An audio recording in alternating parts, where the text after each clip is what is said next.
It's hard not to stare at the Lexus LC, the latest, and most striking of all, in a series of challenging designs from the firm intended to make lovers and haters stop and ask, what's going on with Lexus?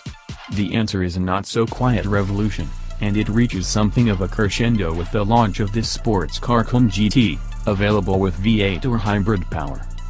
The root of this wholesale shift from quiet, eminently rational brand to one that is willfully edgy, even shouty, stems from the ambitions of Akio Toyoda, who you might recall as company chairman, has direct Toyota family lineage and who has made it his personal mission to make his companies more interesting. Hence for Lexus the appointment of a former chief designer, not engineer, not marketeer, certainly not a spreadsheet jockey, as the boss of the brand, an all-new platform architecture, code-named GAL and having its debut here, and the decision to turn 2012's LFLC concept car, which was created as a styling concept with no production ambitions, into a reality. It's fair to say plenty of eggs have been broken to make this omelet.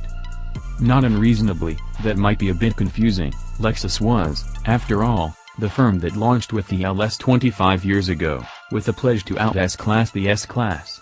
It has done a pretty good, if rarely remarkable, job of battling the big three Germans over the years, largely on the merits of walkability and customer service. Laudable qualities they may be, and they are not goals about to be abandoned, for a new LS arrives sometime around 2018. But now the time is right to ring the bells and instigate a transformation. The LC arrives now, bosses say, as Lexus has come of age. Henceforth it will have a sportier side to it, too. The LC is a sports car, GT with a broad remit, aimed dynamically somewhere around the Porsche 911 and Jaguar F-Type, setting its bullseye at top-end versions of the BMW 6 Series, Mercedes SL or, at a push, the Maserati Gran Turismo. The to-do list determined it should be brilliant fun but drivable every day, even over long distances and, because of those looks and the choice of two very different but equally eye-catching powertrains, and act as a showcase for this altogether different side of Lexus that we're set to hear more of. Step into the cabin and the Lexus LC's sportier side is immediately apparent as you drop farther than you might expect into the sports seats, themselves a specific design for this dynamically enhanced Sport Plus model. The point is that your hip then sits closer to the height of your feet on the, perfectly spaced, pedals, and as a result, the car's movement is telegraphed earlier and more precisely to the driver. It's a goal that engineers who have poured their recent years into making the LC a step-change car repeat time and again. This is not meant to be a white-knuckle driver's car, but instead one that costs you whatever your talent by always announcing what's about to happen, and it's details such as this that help achieve that goal. The same motivation prompted everything from the material choices and chassis construction through to the suspension settings and more. Lexus wanted ultra-stiff underpinnings, but engineers also wanted the driver to be enveloped by linear, rather than sudden, responses to chassis flex and suspension movement at all times. The low seating position also benefits the center of gravity.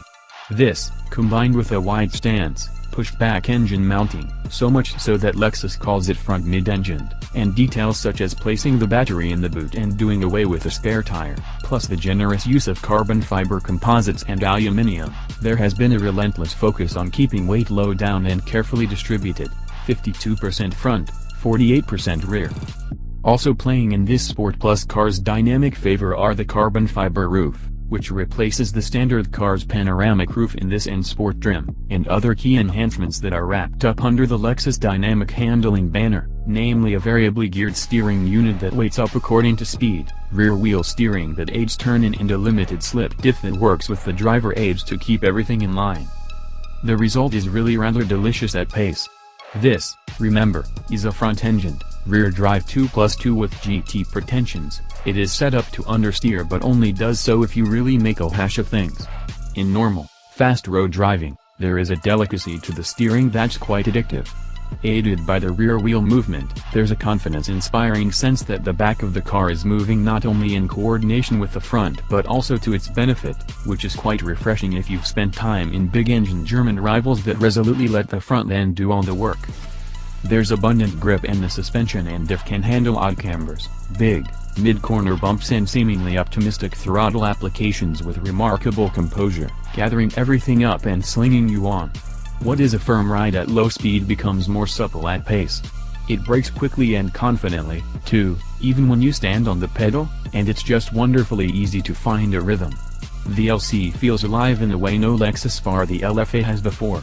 Comparisons with the aforementioned 911 might be over-egging it, but as a BMW 650i or Merc SL rival it has acclaimed bragging rights.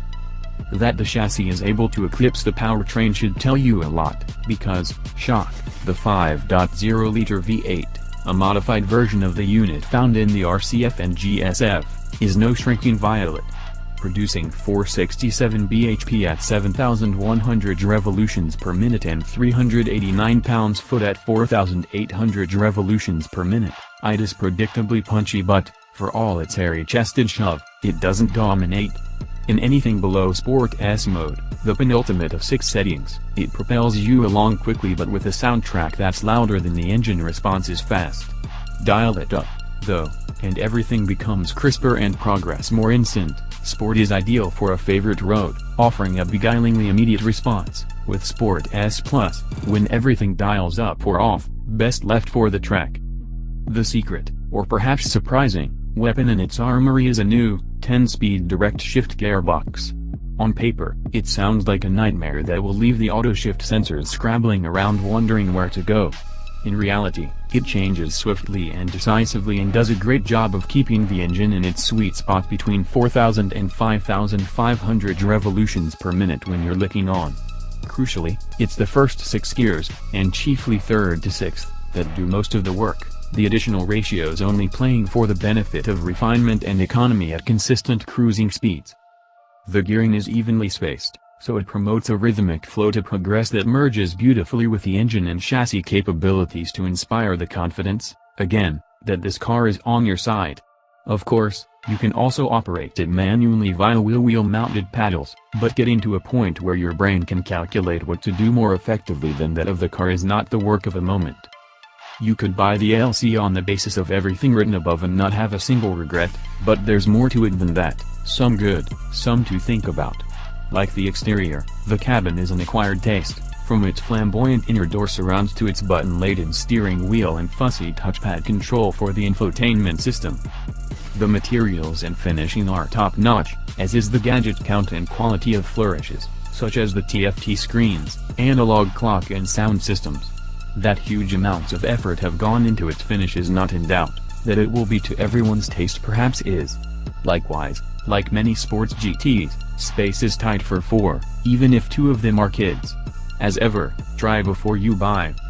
It would be surprising if any of the potential niggles mentioned above were enough to make you lose interest in the LC, not least because it's the sort of car you're likely to want, or not want, long before you reach a showroom. And if none of those niggles bother you, or if perhaps you have fallen in love with its styling, then the case for considering an LC is hard to ignore. The LC is a triumph, in the way its makers intended and many more than you might have expected.